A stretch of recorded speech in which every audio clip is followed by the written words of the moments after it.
Welcome back to Channel 7. July is Minority Mental Health Awareness Month, and Angel Warren with the BridgeWay is here to talk about the unique struggles that racial and ethnic minority communities face regarding mental illness in the United States. Angel, it's always so great having you here with us today. First of all, Angel, just how has trauma impacted minorities? Yeah, so trauma is can be passed on generationally, from generation to generation, especially when you don't recognize that you actually have been through traumatic experiences or traumatic events. So when you don't recognize those traumatic issues have maybe made an impact in your life, you then pass those on to other family members or other loved ones or your spouses. And when those things go unrecognized, sometimes those things can lead to underlying mental health issues that then become untreated. How can we end it then? Because you had mentioned it can be passed down from generation to generation. If somebody wants to stop that, what's the best way to do that? Well, recognizing your trauma is a big thing. So you have to really start there. That's the most important step and the most also difficult step, because what people don't realize is trauma can be intersectional. So you can be a person of color, you can be a woman, you can live in a rural area, you can identify with the LGBTQ population, and all those things come with trauma within themselves. So you really want to be able to pinpoint which one of those things that intersect is the biggest issue of causing you trauma and work on that one first.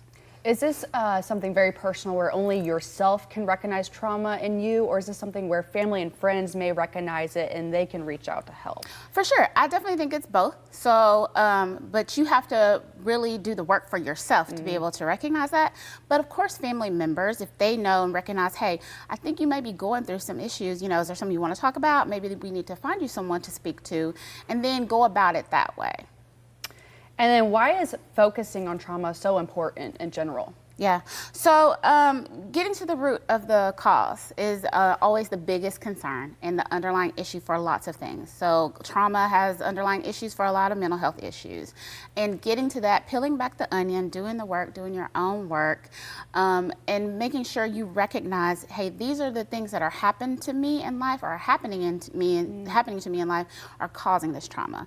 There's so much stuff going on in the world, so many traumatic things going on social media and in real life, and those things may be re-traumatizing people. So it's super important to get to the bottom of that and get to the root of that and peel back all those different layers. I know we're talking about trauma today generally, but give us a few examples of trauma that somebody, an individual, a minority, may be going through.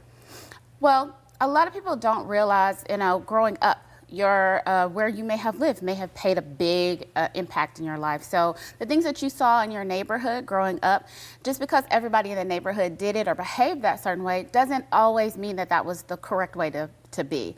There may be a lot of traumatic things growing up that you saw that you didn't realize, hey, that was very traumatic to me until I became an adult.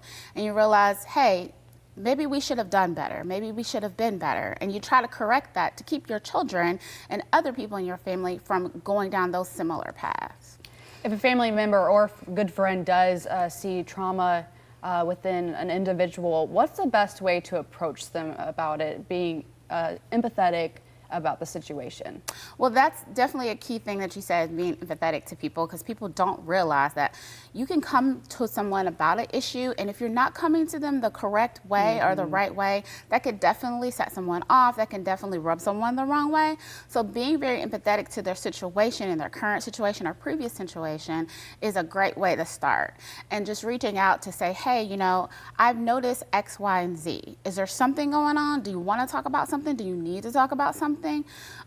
Just don't try to pry, just kind of lay it out there just to see how someone responds to it. If I do recognize that trauma in myself, what then are my next steps? What do I need to do next? Well, definitely, it's always important to reach out to a mental health professional. The BridgeWay is always open 24/7. You can always reach out to us, and we have inpatient psychiatric facilities, and we also have outpatient, and then we can always set you up on an outpatient basis as well. Perfect. Angel, is there anything else you'd like to say about Minority Mental Health Awareness Month? No, just always make sure you're checking on your people, making sure people get the help that they need and they want, and that people are doing the work for themselves. Absolutely. Angel, always great having you here. Thank you so much for joining us today. Thank you. And we will be right back for more Channel 7 News after the break.